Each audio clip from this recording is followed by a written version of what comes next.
آپ کو حکم دیتے ہیں، درود شریف پڑھنے کے لیے کہتے ہیں، تو آپ پوری توجہ کے ساتھ گنبد خضرا کی جانب لو لگا کر درود شریف پڑھا کریں۔ اس سے ایک بہت بڑا فائدہ یہ ہوگا کہ جب تک آپ بیٹھیں گے اللہ کی رحمتیں مسلسل آپ پر نازل ہوتی رہیں گی۔ ایک تو یہ، دوسری چیز یہ ہے کہ یہاں آپ آئے ہیں تو آپ کی نیت کیا ہے؟ ثواب کا دار و مدار نیت پر۔ یہ صحیح بخاری شریف کی بڑی مشہور حدیث ہے، اللہ کے رسول سرور کائنات صلی اللہ علیہ وسلم نے ارشاد فرمایا، انما الاعمال بالنیات، اعمال کا دار و مدار نیتوں پر، یعنی ثواب جو حاصل ہوگا وہ نیت کے مطابق۔ اگر یہاں آپ اللہ کا ذکر، اللہ کے رسول صلی اللہ علیہ وسلم کا ذکر اور دین سیکھنے کی نیت سے آئے ہیں تو اس پر آپ کو ثواب، قدم قدم پر ثواب۔ جتنی دیر آپ بیٹھے رہیں گے اللہ کے فرشتے آپ کے لیے دعائیں مغفرت کرتے رہیں گے، کیونکہ یہ بھی حدیث پاک ہے، حضور سرور کائنات صلی اللہ علیہ وسلم نے ارشاد فرمایا، جو دین کا علم سیکھنے کے لیے گھر سے نکلتا ہے وہ اللہ کی راہ میں۔ یہ جو فضائل بیان کیے گئے، اس کا یہ مطلب نہیں کہ صرف اور صرف جو علم حاصل کرنے کے لیے مدرسے میں جا رہا ہے اسی کے لیے مخصوص ہے، بلکہ جو بھی بندہ مومن علم حاصل کرنے کی نیت سے جا رہا ہے، تو جو مدرسے میں جا رہا ہے وہ بھی، اور جو ہمارے جلسے میں آ رہا ہے وہ بھی، اگر علم دین سیکھنے کی نیت سے آ رہا ہے تو وہ اللہ کی راہ میں ہے۔ اگر اس راہ میں موت آ جائے تو اسے شہادت کا درجہ دیا، اس کے لیے فرشتے دعائیں مغفرت کرتے ہیں، سمندر کی مچھلیاں دعائیں مغفرت کرتی ہیں۔ لہٰذا یہ کتنا سنہرا موقع ہے حصول ثواب کا بھی، اور ساتھ ہی ساتھ اللہ کی بارگاہ سے مغفرت حاصل کرنے کا بڑا ہی عظیم موقع ہے۔ پھر ایک مرتبہ نبی اور آل نبی کی بارگاہ میں محبت، عقیدت و احترام کے ساتھ ایک مرتبہ درود شریف پڑھیں، صلی اللہ علی النبی الامی وآلہ صلی اللہ علیہ وسلم، صلاۃ و سلام علیک یا رسول اللہ، صلاۃ و سلام علیک یا حبیب اللہ۔ حضرات، آج کا یہ نورانی عرفانی روح پرور اجلاس جس میں ہم اور آپ شرکت کی سعادتیں حاصل کر رہے ہیں، میں دیکھ رہا ہوں کہ آج کے اس جلسے میں اس علاقے کے دور دراز مقامات سے لوگ آئے ہوئے ہیں،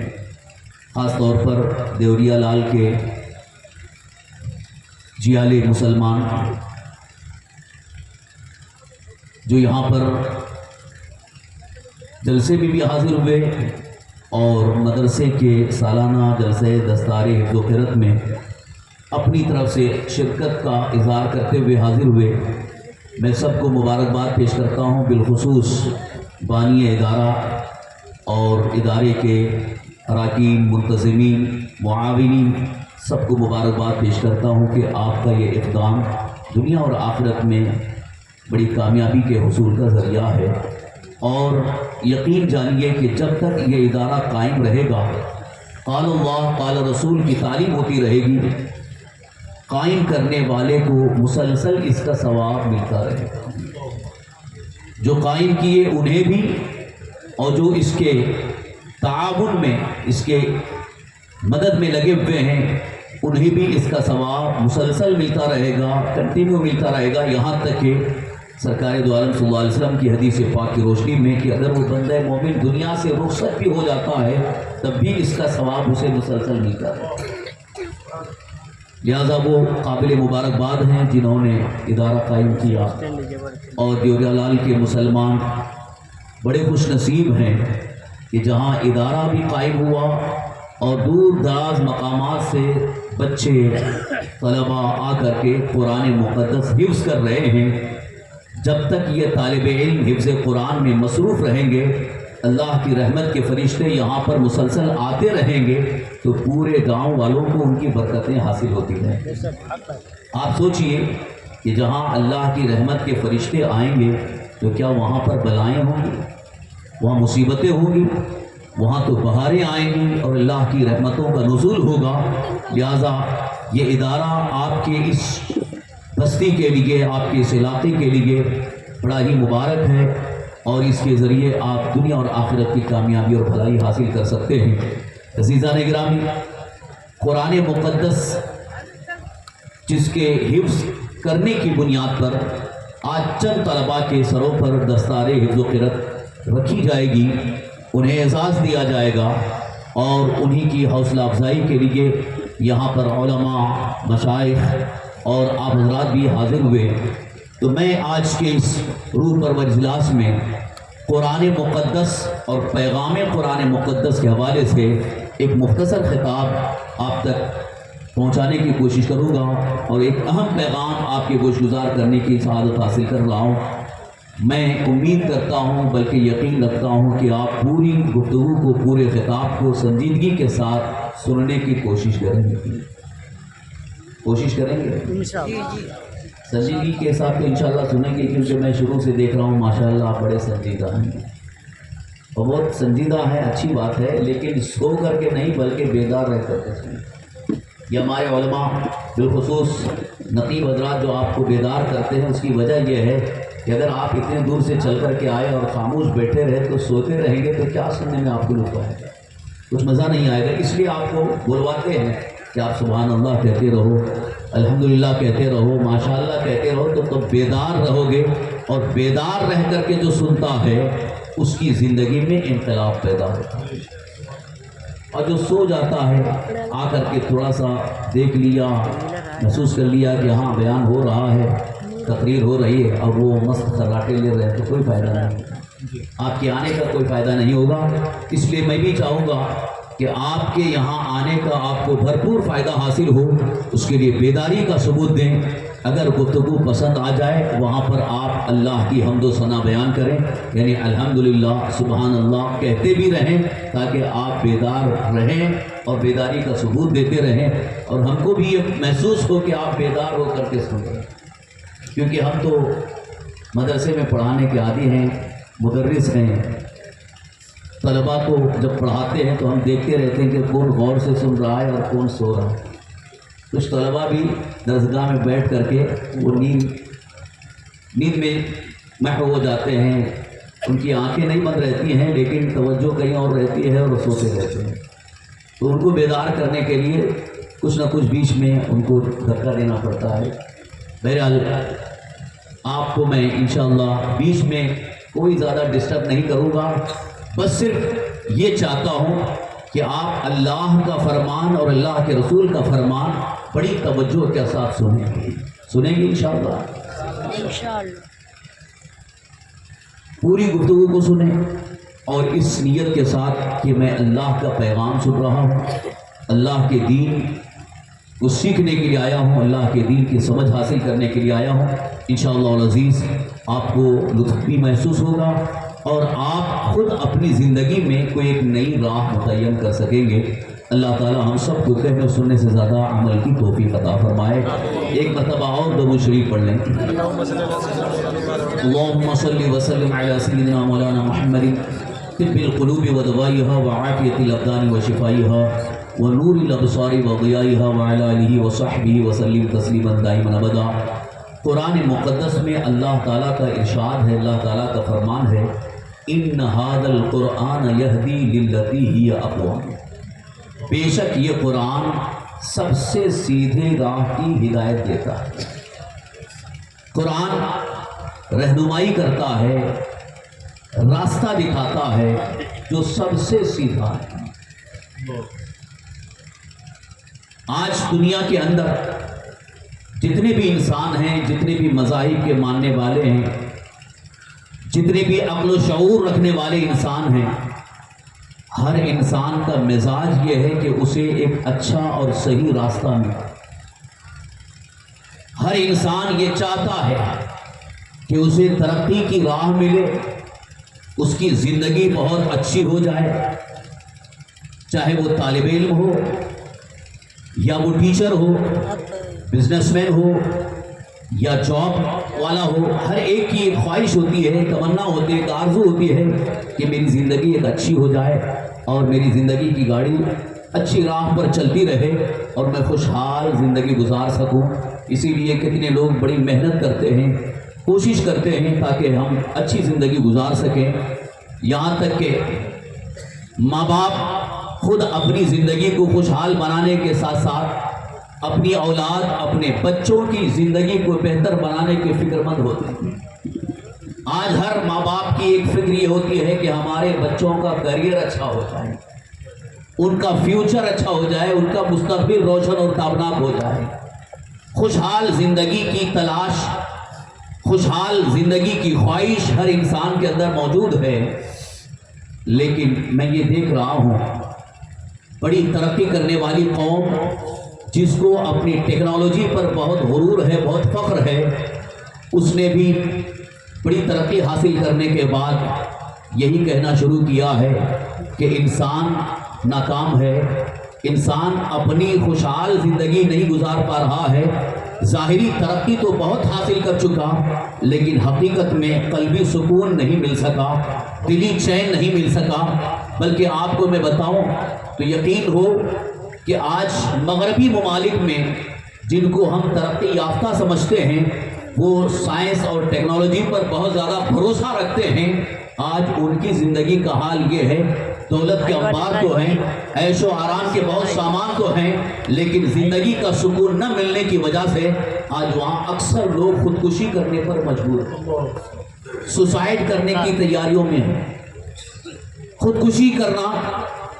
ایک فیشن بن گیا ہے، اسی وجہ سے وہاں پر ایک مشین بھی تیار ہو گئی ہے، ایک کرنٹ کی مشین ہے، وہ کرسی نما ہے، جس کو خودکشی کرنا ہے وہ کرسی پہ جا کے بیٹھ جائے، تھوڑی دیر کے بعد وہ مکمل جل کر خراب ہو جائے۔ خودکشی کے، سوسائڈ کے نئے نئے طریقے ڈھونڈے جا رہے ہیں، اس لیے کہ زندگی کا سکون نہیں ہے، زندگی میں خوشحالی نہیں حاصل ہو رہی ہے۔ تو آئیے میں آپ کو یہ بتاؤں زندگی کا سکون کہاں ہے، خوشحال زندگی ہمیں کہاں سے ملے گی؟ جس ذات باری تعالیٰ نے کائنات کو وجود بخشا، جس خداوند قدوس نے پوری کائنات کو پیدا فرمایا، انسانوں کو پیدا فرمایا، اسی رب کائنات نے ارشاد فرمایا، اے میرے بندو، اگر تمہیں سکون کی زندگی چاہیے، خوشحال زندگی چاہیے، تو میرا فرمان سنو۔ اللہ تعالیٰ ارشاد فرماتا ہے، من عمل صالحا من ذکر او انثی وهو مؤمن فلنحینہ حیاتا طیبہ۔ جو اچھا عمل کرے، جو نیک عمل کرے اور وہ مومن ہو، یہ اللہ کا فرمان سنیے، من عمل صالحا، جو نیک عمل کرے، اچھا عمل کرے اور وہ مومن ہو، ایمان والا ہو، تو اللہ تعالیٰ کا وعدہ ہے فَلَنُحْيِيَنَّهُ حَيَاةً طَيِّبَةً، ہم ضرور اسے اچھی زندگی دلائیں۔ وعدہ خداوندی ہے کہ جو نیک عمل کرے گا، ایمان کی حالت میں ہوگا، ہم اس کی زندگی کو پرسکون زندگی بنا دیں گے، اسے خوشحال زندگی عطا کریں گے، اسے عزت و سرفرازی کی زندگی عطا کریں گے، کامیابی کی زندگی عطا کریں گے، اور ساتھ ہی ساتھ اللہ تبارک تعالیٰ نے زندگی کو خوشحال بنانے کے اصول بھی عطا فرما دیے، سکون حاصل کرنے کے احکام بھی عطا فرما دیے۔ اسی لیے قرآن پاک میں اللہ تعالیٰ نے ارشاد فرمایا، سکون کی زندگی چاہیے اور خوشحال زندگی گزارنا چاہتے ہو تو خوشحال زندگی کے لیے، ایک بہتر لائف کے لیے، ایک بہت ہی روشن مستقبل کے لیے اگر تمہارے لیے احکام کی ضرورت ہے، تمہیں اصول کی ضرورت ہے، ضابطوں کی ضرورت ہے، قوانین کی ضرورت ہے، تو ہم نے قرآن میں وہ سارے قوانین رکھ دیے ہیں۔ اسی لیے اللہ تعالیٰ نے ارشاد فرمایا، ان ھذا القرآن یہدی للتی ہی اقوم، بے شک یہی قرآن سب سے سیدھے راستے کی تمہیں رہنمائی کرتا ہے۔ بے شک حق ہے، ماشاءاللہ۔ حضرات، یہ قرآن مقدس جو آج الحمدللہ ہمارے ہاتھوں میں ہے، جس کی ہم تلاوت کرتے ہیں، لیکن کبھی کبھی مجھے افسوس کے ساتھ کہنا پڑتا ہے، آج قرآن مقدس سے ہمارا تعلق کیا ہو گیا ہے، قرآن سے ہمارا سلوک کیا ہو گیا ہے، قرآن کے ساتھ ہماری ناانصافی کتنی ہو رہی ہے۔ اگر میں یہ کہتا جاؤں تو شاید کچھ لوگوں کو بڑی شرمندگی ہوگی۔ آج دنیا کی ایک گھٹیا نعمت کے ساتھ انسان اس قدر لگاؤ رکھا ہے جبکہ وہ نہ کامیابی دنیا، نہ وہ آخرت کی کامیابی کا ذریعہ ہے، نہ وہ اللہ کی بارگاہ کا مقرب بنانے والا ہے، لیکن اس سے ہمارا دلی تعلق اتنا ہے کہ اگر تھوڑی دیر کے لیے ہمارے پاس وہ نہ ہو تو ہم بے چین ہو جاتے ہیں، بے قرار ہو جاتے ہیں، اور اس کے لیے ہم بہت پریشان رہتے ہیں۔ لیکن جو اللہ کی مقدس کتاب جو ہمیں اللہ سے قریب کرنے والی ہے، اللہ کی رحمتوں سے مالا مال کرنے والی ہے، صحیح راہ دکھانے والی ہے، جس مقدس کتاب کے ذریعے ہماری دنیا بھی بہتر ہو رہی ہے، ہماری آخرت کی کامیابی ہمیں مل رہی ہے، اس سے ہمارا لگاؤ کم ہوتا جاتا ہے۔ وہ کون سی چیز ہے جس سے ہمارا لگاؤ بہت زیادہ ہے؟ اگر میں مثال دوں تو سب کو یقین ہو جائے گا۔ آپ مجھے بتائیے آج ہمارا سلوک قرآن کے ساتھ کیا ہے اور موبائل کے ساتھ کیا ہے؟ موبائل آج ہماری ایک ضرورت تو ہے، ہر انسان کی ضرورت ہے، موبائل ضرورت ہے، لیکن اس موبائل کا ہمارے ساتھ تعلق اور اس سے لگاؤ اتنا ہو گیا ہے کہ تھوڑی دیر کے لیے اگر موبائل پاس میں نہ ہو تو بے چین ہو جاتے ہیں۔ بات صحیح کہہ رہے ہیں؟ بے قرار ہو جاتے ہیں، پوچھنے لگتے ہیں ارے میرا موبائل کہاں گیا؟ چھوٹ جائے تو اور پریشان ہو جائیں، گم ہو جائے تو ایسا لگے گا کہ بیٹے کا انتقال ہو گیا۔ موبائل سے اتنا گہرا تعلق، موبائل سے اتنا گہرا تعلق کہ سو کر کے بھی انسان اٹھتا ہے تو پہلے موبائل ہاتھ میں لے کر کے چیک کرتا ہے کہ میسج کس کا آیا ہے، فیس بک پہ کیا ہے، انسٹاگرام پہ کیا ہے، واٹس ایپ پہ کیا ہے۔ لیکن اس بندے خدا کو کبھی یہ توفیق نہیں ہوئی کہ سو کر کے اٹھے تو پہلے قرآن پاک وہ وضو کر کے تھوڑا سا چھو لو اور قرآن پڑھ لو۔ کبھی سوچا آپ نے؟ کبھی اس بارے میں فکر کی ہے؟ اسی لیے میں کہنا چاہتا ہوں آج ہمارا تعلق قرآن سے کیسا ہے، ذرا اپنا محاسبہ کرنا ہوگا، اپنا ہی حساب لینا ہوگا۔ جس قرآن مقدس کی تلاوت کے لیے، جس قرآن مقدس کو دیکھنے کے لیے اللہ کے رسول سرور کائنات صلی اللہ علیہ وسلم کے صحابہ اکرام ہمیشہ بے چین رہتے تھے، اگر تھوڑی دیر کے لیے قرآن کریم سے ان کا تعلق دور ہو جائے تو بڑے بے چین ہو جاتے تھے، بے قرار ہو جاتے تھے۔ عالم یہ ہے کہ وہ سفر میں جاتے تھے تو قرآن مقدس لے کر کے جاتے تھے، جہاں کہیں انہیں موقع ملتا قرآن کریم کی تلاوت میں مصروف ہو جاتے تھے۔ اور یہ اللہ کا حال یہ ہے، جہاں جا رہے ہیں قرآن کریم کی تلاوت کرتے جا رہے ہیں، جہاں جا رہے ہیں قرآن پاک اپنے سینے میں لے کے جا رہے ہیں۔ یہی وجہ ہے جب تک ان کا تعلق قرآن سے گہرا تھا اللہ تعالیٰ انہیں ایسی عزت عطا فرمایا کہ دنیا دیکھ کر کے انہیں سلطان الہند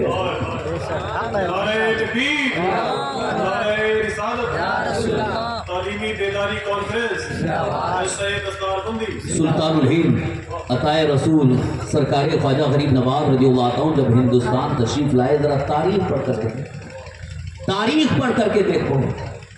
سرکار خواجہ غریب نواز رضی اللہ عنہ کو قرآن سے اتنی محبت تھی کہ اکثر اوقات قرآن کریم کی تلاوت ہی میں گزارتے، قرآن کریم کی تلاوت کرتے کرتے کبھی تھکتے نہیں تھے، اس لیے کہ قرآن اللہ تعالیٰ کا وہ مقدس کلام ہے کہ بندہ خدا جس قدر پڑھتا جائے گا وہ اللہ سے اتنا ہی قریب ہوتا جاتا ہے،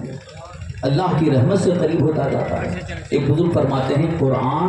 یہ وہ رسی ہے جس کا ایک سرا اللہ کے دست قدرت میں ہے اور اللہ نے اس کا دوسرا سرا بندوں کو دے دیا کہ تم اس کو تھام لو اور میری رحمتیں تمہیں مسلسل ملتی رہیں گی، اور اس رسی کو مضبوطی سے تھام لو، اس سے تم قریب ہو جاؤ، یقیناً تمہیں برکتیں حاصل ہوتی رہیں گی۔ عزیزان محترم، قرآن مقدس کے متعلق قرآن ہی میں اللہ تعالیٰ نے کیا فرمایا، ذرا وہ بھی تھوڑی توجہ کے ساتھ سنیں۔ قرآن کیا ہے، قرآن کا تعارف کیا ہے، قرآن کا انٹروڈکشن کیا ہے۔ آج دنیا کا کوئی انسان کوئی کتاب لکھتا ہے تو خود اس کے بارے میں کبھی کبھی اپنا تعارف پیش کرتا ہے، لیکن اس کا تعارف پیش کرنا یہ وقتی طور پر اس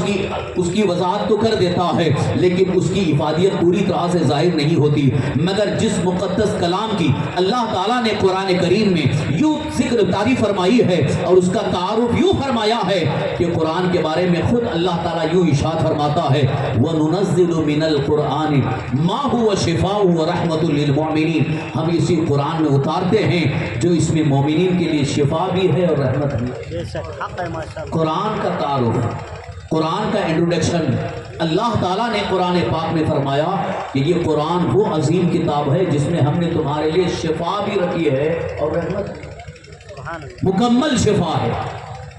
شفا کا مخزن ہے، رحمت کا خزانہ ہے، اس کے باوجود آج ہم اس قرآن سے دور ہو رہے ہیں۔ قرآن مقدس اللہ تعالیٰ کی وہ عظیم رحمت ہے۔ میں یقین کے ساتھ کہہ رہا ہوں، کوئی بندہ مومن کتنا ہی زیادہ غمگین ہو، دنیا کا غم اسے ستا رہا ہو، دنیا کی دشمن قومیں اگر اسے ستا رہی ہوں، میں یقین کے ساتھ کہوں گا صحیح طریقے سے وضو کرو، 2 رکعت نفل نماز پڑھو، تنہائی میں بیٹھ کر صرف قرآن مقدس لے کر کے تلاوت شروع کر دو، یقیناً تمہارا سارا غم ہلکا ہوگا۔ لیکن آج غم کو ہلکا کرنے کے لیے قرآن کی طرف توجہ نہیں ہے، بلکہ ٹی وی کھول کر کے سیریل دیکھنے لگتے ہیں تاکہ تھوڑا سا دل ہلکا ہو جائے، موبائل لے کر کے گیم کھیلنے لگتے ہیں۔ آج کی ہماری قوم کے نوجوانوں کو پتہ نہیں کیا ہو گیا ہے، صرف گیم کھیلنا انہوں نے اپنی عادت بنا لیا ہے، موبائل کے ذریعے اپنے وقت کو ضائع کرتے رہتے ہیں۔ موبائل کام کی تو چیز ہے، لیکن اس میں گیم کھیل کر کے اپنے وقت کو ضائع کرنا، یہ اپنے وقت کو برباد کرنا، یہ تباہی اور بربادی کی طرف جانا ہے، یہ اللہ کی ناراضگی مول لینا ہے، اللہ کی رحمت کے فرشتوں سے دور ہونا ہے۔ لہذا آج میں آپ کو یہ دعوت فکر دینا چاہتا ہوں، آؤ قرآن سے قریب آ جاؤ، قرآن سے قریب ہو جاؤ، قرآن مقدس سے قریب ہو کر قرآن مقدس کو صحیح طریقے سے پڑھنے کی آپ کوشش کرو، سیکھو قرآن پاک کو اور صحیح طریقے سے قرآن پڑھنا سیکھو، اور قرآن پڑھتے جاؤ، تمہاری زندگی میں انقلاب پیدا ہوگا، تمہارے دل کے اندر نورانیت پیدا ہوگی، پھر سکون کی زندگی بھی ملے گی، خوشحال زندگی ہوگی، اور ترقی کی راہیں اللہ تعالیٰ تمہارے لیے کھولتا نظر آئے گا۔ دشمن قوم اگر تمہیں ذلیل کرنا چاہے، رسوا کرنا چاہے، قرآن تمہیں ذلیل ہونے نہیں دے گا، قرآن تمہیں رسوا ہونے نہیں دے گا، بلکہ قرآن تمہیں ترقی کی راہیں عطا کرتا نظر آئے گا۔ عزیزان محترم، آج ضرورت اس بات کی ہے کہ اپنا دلی تعلق قرآن سے اور زیادہ گہرا کریں۔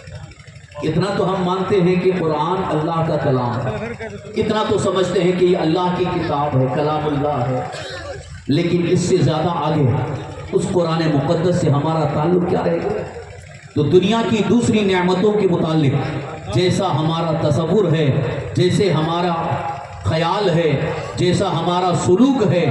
آج ان نعمتوں کے بارے میں تو میں کچھ نہیں کہوں گا کہ وہ آپ کے نزدیک کتنی اہم ہے، مگر قرآن اللہ تعالیٰ کی وہ عظیم نعمت ہے کہ اس نعمت سے جس قدر آپ مالا مال ہوتے رہو گے، جس قدر اس سے قریب ہوتے رہو گے، اللہ تبارک تعالیٰ کی بہت ساری نعمتیں تمہارے لیے فائدہ مند ثابت ہوگی اور اس کے اثرات زندگی میں پڑتے نظر آئیں گے۔ صرف قرآن مقدس کی سب سے پہلی آیت بسم اللہ الرحمن الرحیم کے متعلق اگر آپ اس کی فضیلت سنیں، اس کی تفسیر پڑھیں تو آپ کی عقل دنگ رہ جائے گی۔ بسم اللہ الرحمن الرحیم جو اللہ کا فرمان بھی ہے، ہر کام کے شروع میں ہم بسم اللہ الرحمن الرحیم پڑھتے ہیں، قرآن کی سب سے پہلے شروع میں بسم اللہ الرحمن الرحیم موجود ہے۔ آپ جانتے ہو مولا کائنات حضرت سیدنا علی مرتضیٰ کرم اللہ تعالیٰ وجہ الکریم ارشاد فرماتے ہیں، قرآن مقدس کے اندر اللہ تعالیٰ نے جتنے علوم رکھے ہیں وہ سارے علوم سورہ فاتحہ میں۔ قرآن مقدس علوم کا بھی مخزن ہے، ہر علم قرآن کے اندر، ساری نالج قرآن میں۔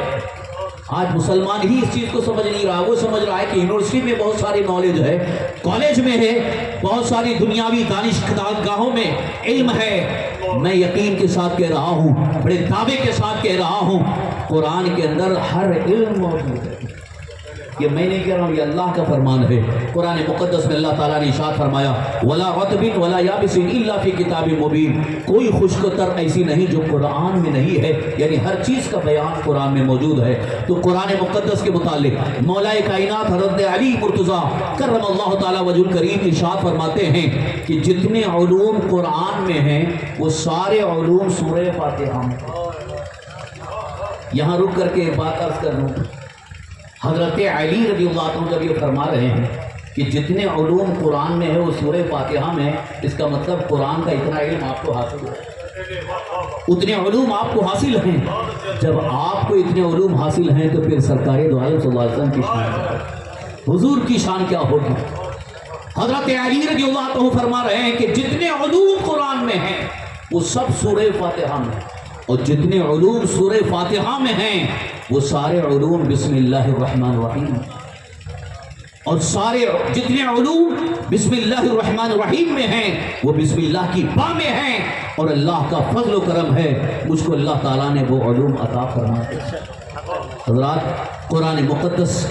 یہ علوم کا خزانہ بھی ہے جس کے اندر ہر علم موجود ہے۔ تو میں یہ عرض کرنا چاہتا ہوں، قرآن مقدس کی پہلی آیت بسم اللہ الرحمن الرحیم جس کے متعلق حضرت علی رضی اللہ عنہ ارشاد فرما رہے ہیں، اور بسم اللہ الرحمن الرحیم کے فضائل اور برکات کو اگر بیان کیا جائے یہ تو ایک مستقل ٹاپک ہے، ایک مستقل موضوع ہے، پوری رات ختم ہوگی مگر بسم اللہ الرحمن الرحیم کے فضائل ختم نہیں ہوں گے۔ عزیزان محترم، ایک مرتبہ ایک عیسائی کے گھر میں ایک بچی ایمان لے آئی۔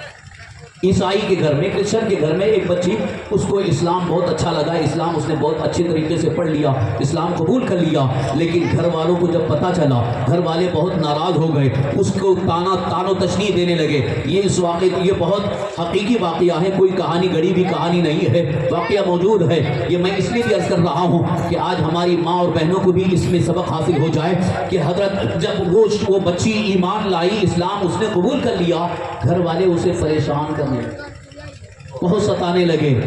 مسلمانوں کے ساتھ تمہارا سلوک کیسے ہوگا، مسلمان تمہارے ساتھ کیسے سلوک کریں گے، جانتے ہو بڑے ظالم ہوتے ہیں، بڑے بد اخلاق ہوتے ہیں۔ اس کو بہت ستانے لگے۔ اس نے کہا میں نے اسلام قبول کیا ہے تو محمد رسول اللہ کی زندگی کو دیکھا صلی اللہ تعالی وسلم۔ اس نے صاف طور پر کہا تم کچھ بھی کرو، مجھے مارو، میری جان لے لو، مگر اسلام میں نہیں چھوڑوں گی، میں اسلام پر قائم رہوں گی، اسی پر میرا خاتمہ ہوگا۔ اس لڑکی نے اسلام کو بڑے دل سے قبول کر لیا تھا۔ پورے گھر والے، پورے خاندان والے پریشان تھے کس طرح سے اس کو اسلام سے دور کیا جائے، اس کے دل میں نفرت پیدا کی جائے۔ تو ایک دن اس کے باپ نے ایک تجویز سوچی، ایک پلان سوچا۔ اس نے ایک دن اپنی اسی بچی کو ایک انگوٹھی دیا سونے اور کہا اس کو رکھ لو، جب میں مانگوں گا تو دے دینا۔ اس بچی نے جب انگوٹھی لی اور لے کر کے اپنے وہ محراب میں بسم اللہ الرحمن الرحیم کہہ کر کے اس نے محراب میں رکھ دیا۔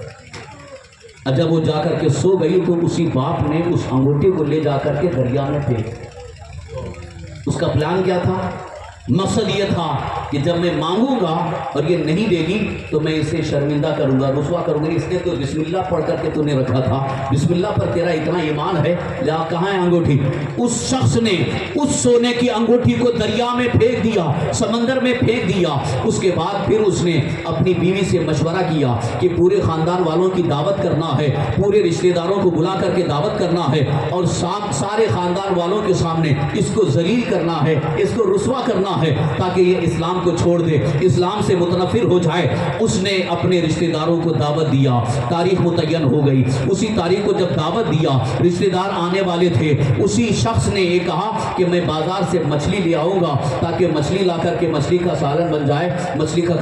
کھانے میں مچھلی ہو تاکہ لوگ بڑے شوق سے کھائیں، اور اس کے بعد دعوت کے بعد اس کی شرمندگی کا سامان مہیا کیا جائے۔ جب وہ مچھلی خریدنے کے لیے گیا، بازار میں گیا، اور جب مچھلی خرید کر کے لے آیا اور بیوی کو حوالے کر دیا، اس نے کہا کہ میں اور دوسری تیاریوں میں مصروف ہو جاتا ہوں، لہذا تم مچھلی کا سالن بنا دو، فرائی کر دو تاکہ رشتہ دار آ جائیں گے تو دسترخوان پر مچھلی نظر آئے۔ جب وہ شخص باہر چلا گیا، ماں نے اپنی بیٹی سے کہا کہ باپ تمہارے ابا مچھلی لائے ہیں، لہذا تم صاف صفائی کر دو تاکہ میں ادھر مسالہ تیار کرتی ہوں۔ اب اس ماں نے اپنی بیٹی کو ساری مچھلیاں دے دی۔ اب وہی بچی جب مچھلیوں کو صاف کرنے لگی، اس نے جب مچھلیوں کو صاف کر کے اس نے پیس بنانا شروع کیا، جس مچھلی کو اس نے کاٹا اسی میں وہ انگوٹھی مل گئی اور اس نے اسی وقت پر بسم اللہ الرحمن پڑھ کر کے اپنی جیب میں رکھ لیا۔ اس کے بعد جب مچھلی کا سالن تیار ہوا، پورا کھانا تیار ہوا، دعوت کا پورا شاندار اہتمام ہو گیا، رشتہ دار بھی آ گئے، پورے خاندان والے آ گئے، اچھی دعوت ہو گئی۔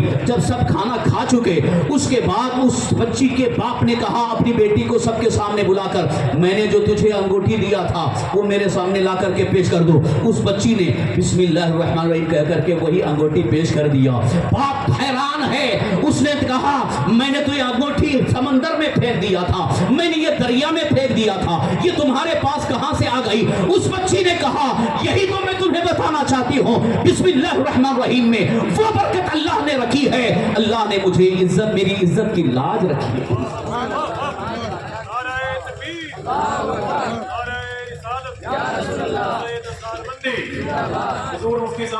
حضرات، اس بچی کے اس عمل کو دیکھ کر اور بچی کے ساتھ جو معاملہ ہوا، جب باپ کو اتنی حیرت ہوئی، سارے خاندان والوں کو اس نے کہا واقعی اس نے صحیح مذہب کو قبول کیا ہے، سچے دین کو قبول کیا ہے، اور اس گھر والے ماں باپ اور سارے رشتہ داروں نے اسلام قبول کر لیا۔ بسم اللہ الرحمن الرحیم کی برکت ہے کہ بسم اللہ کی برکت سے اللہ تبارک تعالیٰ عزت عطا فرما رہا ہے، برکتیں بھی عطا فرما رہا ہے۔ عزیزان محترم، میں آپ کو یہ بات بتا کر کے جانا چاہتا ہوں کہ جب قرآن مقدس کی پہلی آیت بسم اللہ الرحمن الرحیم کی یہ شان ہے تو پورے قرآن کی شان کیا ہوگا؟ پورے قرآن کا جو تعلق، جو پورے قرآن سے تعلق رکھتا ہے، پورے قرآن مقدس کی تلاوت کا شوق اپنا لیتا ہے، پورے قرآن مقدس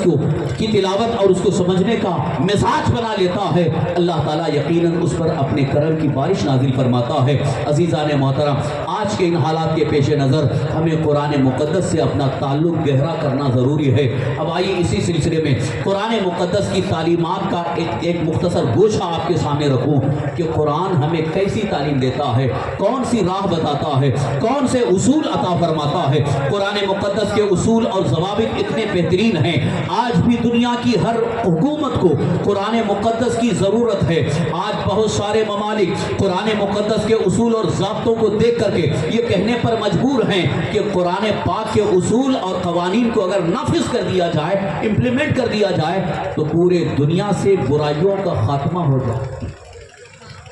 برائیوں کا خاتمہ، ظلم کا خاتمہ، فساد کا خاتمہ، یعنی فساد کو مکمل ختم کرنا ہے تو قرآن مقدس کے قوانین کو نافذ کرنا ہے۔ آج دنیا کی ہر حکومت برائیوں کو ختم کرنے کے لیے، ظلم کو ختم کرنے کے لیے، برائیوں کے سدباب کے لیے لاکھوں کروڑوں روپے خرچ کرتی ہے، مگر برائیاں ختم نہیں ہو رہی، جرائم ختم نہیں ہو رہے ہیں، روز بروز جرائم بڑھتے چلے جا رہے ہیں۔ کیا آج ریپ نہیں ہو رہے ہیں، زنا کی کثرت نہیں ہو رہی ہے، شراب نہیں پیا جا رہا ہے؟ وجہ کیا ہے؟ اس لیے کہ قرآن کے احکام اور قرآن کے قوانین اب نافذ نہیں کیے گئے، بلکہ اگر کوئی قرآن کریم کے احکام اور قوانین کو نافذ کرنے کی بات کرتا ہے تو بہت بڑا مجرم ہے۔ آج ہمارے اس ملک عزیز کے اندر میں یہ کھل کر کے کہوں گا اور انہیں میں یہ دعوت فکر دے رہا ہوں، اگر اس ملک سے جرائم کو ختم کرنا ہے تو قرآن کریم کے قوانین کو نافذ کرو، ہر جرم ختم ہوتا نظر آتا۔ ابھی چند سال پہلے دلی کی سرزمین پر جب ریپ کثرت سے ریپ کا معاملہ بہت زیادہ ہو گیا تھا، بچیوں کی عزت و آبرو محفوظ نہیں تھی، پارلیمنٹ میں بہت بڑی بات ہونے لگی، اس وقت ایک نیتا نے یہ اظہار خیال کیا تھا۔ اس وقت ایک نیتا نے کہا، میں نام نہیں لوں گا، شاید جو پڑھے ہیں اخبارات جو پڑھتے ہیں ان کو شاید معلوم ہوگا، پارلیمنٹ میں یہ بات آئی تھی کہ اگر واقعی مسلمانوں کے اسلام کا جو قانون ہے، یعنی جو حد نافذ کرنے کا جو قانون ہے، اگر وہ نافذ ہو جائے تو یہ ریپ کا سلسلہ بند ہو جائے۔ میں یہی کہنا چاہتا ہوں، قرآن مقدس کے قوانین اتنے عظیم الشان قوانین ہیں کہ اگر ان قوانین کو نافذ کیا جائے، امپلیمنٹ کیا جائے، یقیناً دنیا سے برائیوں کا خاتمہ ہوگا، برائیاں دور ہوتی چلی جائیں گی، اور آج ہمیں خوشحال زندگی کے لیے پورے ماحول کو پاکیزہ کرنا ضروری ہے۔ اجتماعی زندگی کی بات کر رہا ہوں، اگر انفرادی طور پر ایک تنہا زندگی، پرسنل لائف کے لیے انسان کہیں گوشے میں بیٹھ کر کے اپنی زندگی کو بہتر بنا سکتا ہے، کوشش کر کے، لیکن جہاں جس ماحول میں رہ رہا ہے اگر ماحول گندا ہے تو اسے خوشحال زندگی نہیں مل سکتی۔ اجتماعی زندگی کے لیے بڑے دانشوروں کی بات بھی پیش کر رہا ہوں، اور خود آپ بھی اس کا تجربہ کر سکتے ہو، ایکسپیرینس کر سکتے ہو کہ اگر خوشحال زندگی گزارنا ہے، اپنے بچوں کا کیریئر اچھا کرنا ہے، اور خاص طور پر اپنی بہن بیٹی، اپنی بچیوں کی عزت و آبرو کی حفاظت چاہتے ہو تو پورے ماحول کو پاکیزہ کرنا ضروری ہے۔ پورا ماحول جب پاکیزہ ہوگا تب ہماری ماں بہنوں کی عزت و آبرو محفوظ ہوگی، اور اگر ماحول گندا ہے تو کوئی غیرت مند باپ اپنی پاک دامن بیٹی کو اس ماحول میں رکھنا گوارا نہیں کرتا، بلکہ اس اپنی بیٹی کو لے کر کے کہیں وہ ہجرت کرنے پر مجبور ہوتا ہے۔ آج بہت سارے لوگ جب اس طرح سے کہتے ہیں تو ہمارا سر شرم سے جھک جاتا ہے۔ جہاں مسلمان نوجوانوں کی کثرت ہوتی ہے وہاں کوئی غیرت مند باپ اپنی بیٹی، اپنی پاک دامن بیٹی کو وہاں لے جانا نہیں سکتا۔ وجہ کیا ہے؟ نگاہیں محفوظ نہیں، نگاہوں میں فتور آ گیا ہے، کسی پر نگاہ ڈالتے ہیں، گندی نظر ڈالتے ہیں، اس بات پہ کیا گزرتی ہے جو اپنی بچی کو پاک دامن دیکھنا چاہتا ہے، ماحول کو پاکیزہ بنانے کے لیے اور پورے حالات کو پاکیزہ بنانے کے لیے قرآن مقدس نے جو اصول اور قوانین عطا فرمائے ہیں، ان قوانین کو آپ نافذ کرو، پورا ماحول پاکیزہ ہو جائے گا، اور جب پورا ماحول پاکیزہ ہو جائے گا بڑی خوشحال زندگی آپ گزاریں گے، سکون کی زندگی گزاریں گے۔ اس لیے کہ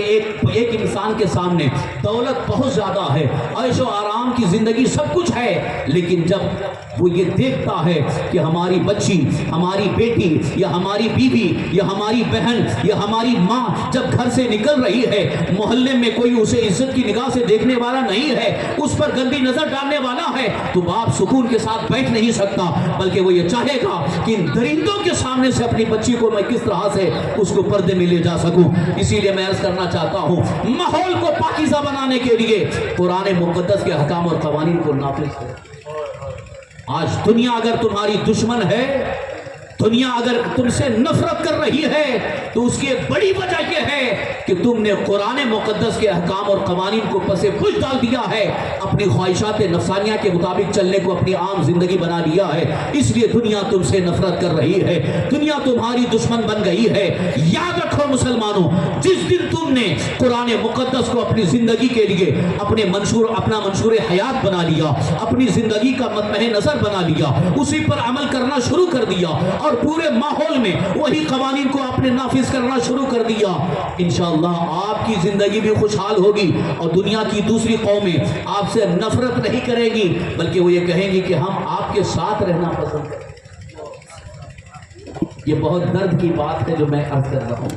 میں کسی کی تنقید نہیں کر رہا ہوں، میں کسی کی برائی نہیں کر رہا ہوں، بلکہ جو حالات ہمارے سامنے گزر رہے ہیں، جو ہم اپنے مسلم محلوں کا حال دیکھ چکے ہیں، اس لیے عرض کرنا چاہتے ہیں، آج دیورہ لال کی سرزمین پر میں حاضر آیا ہوں تو یہاں کے بھی کچھ حالات کا میں نے جائزہ لیا ہے۔ کچھ ہماری قوم کے نوجوانوں کی زندگی بالکل ایسی زندگی ہے جس زندگی کو سننے کے بعد بڑا درد ہوتا ہے، بڑی عجیب کیفیت ہو رہی ہے۔ میں جب سے آیا ہوں نہ میں سویا ہوں، جبکہ 12 گھنٹے مسلسل میں سفر میں گزار چکا ہوں، لیکن جب سے میں نے سنا ہے بڑی بے چینی اور بڑی بے قراری ہے۔ یہ وہ علاقہ ہے جس کو مدینۃ العلماء کہا گیا ہے، بستی ضلع کو مدینۃ العلماء کہا گیا ہے، جہاں علماء کی کثرت ہے، مشائخ کی کثرت ہے، جہاں دینی ادارے زیادہ ہیں، اتنے سالوں سے ادارے موجود ہیں، اس کے باوجود ہمارے ماحول میں گندگی کیسے آ گئی؟ یہ گندگی کہاں سے آ گئی؟ قرآن کے خلاف زندگی گزارنے والے نوجوانوں، کان کھول کر کے سن لو، اگر آج تم نے قرآن کے خلاف زندگی گزارنا شروع کیا تو اللہ تعالیٰ ظالم دشمن کو تمہارے سر پر مسلط فرما دے، پھر تمہیں سر چھپانے کی جگہ نہیں ملے گی، جیل کی سلاخوں میں تم زندگی گزارو گے، ذلت و رسوائی کا سامان کرنا ہوگا، لہذا ہوش میں آؤ، قرآن کے خلاف زندگی نہ گزارو۔ آج جو نوجوان اپنے ماں باپ کا دل دکھاتا ہے وہ قرآن کے خلاف زندگی گزار، وہ قرآن کے خلاف زندگی گزار رہا ہے۔ کان کھول کر کے سن لے، قرآن میں اللہ تعالیٰ نے ارشاد فرمایا، اللہ تبارک تعالیٰ ارشاد فرماتا ہے وَقَضَىٰ رَبُّكَ أَلَّا تَعْبُدُوا إِلَّا إِيَّاهُ وَبِالْوَالِدَيْنِ إِحْسَانًا، تمہارے رب نے یہ فیصلہ فرما دیا ہے کہ عبادت صرف اس کی ہو اور والدین کے ساتھ اچھا سلوک کیا جائے، ماں باپ کے ساتھ اچھا سلوک کرنا، یہ قرآن کی تعلیم ہے، یہ اللہ کا فرمان ہے، یہ ہمارے مقدس دین کی تعلیم ہے۔ اور آج اگر کوئی مسلمان نوجوان اپنے ماں باپ کا دل دکھاتا ہے، ماں کا دل دکھاتا ہے، ماں کو ستاتا ہے، ماں کو تکلیف پہنچاتا ہے، تو وہ کان کھول کر کے سن لے، قرآن میں اللہ تعالیٰ نے صرف اتنا ہی نہیں فرمایا کہ حسن سلوک کرو، بلکہ آگے یہ بھی ارشاد فرمایا وَلَا تَقُلْ لَهُمَا أُفٍّ وَلَا تَنْهَرْهُمَا، انہیں اف تک نہ کہو، انہیں نہ جھڑکو، یعنی ماں باپ کا درجہ اتنا ہے، ماں باپ کا رتبہ اتنا بڑا ہے کہ اللہ تعالیٰ فرماتا ہے وہ کچھ بھی کہیں تم انہیں اف تک نہ۔ اور آج کا نوجوان، تھوڑی نوجوانی آ گئی اور تھوڑی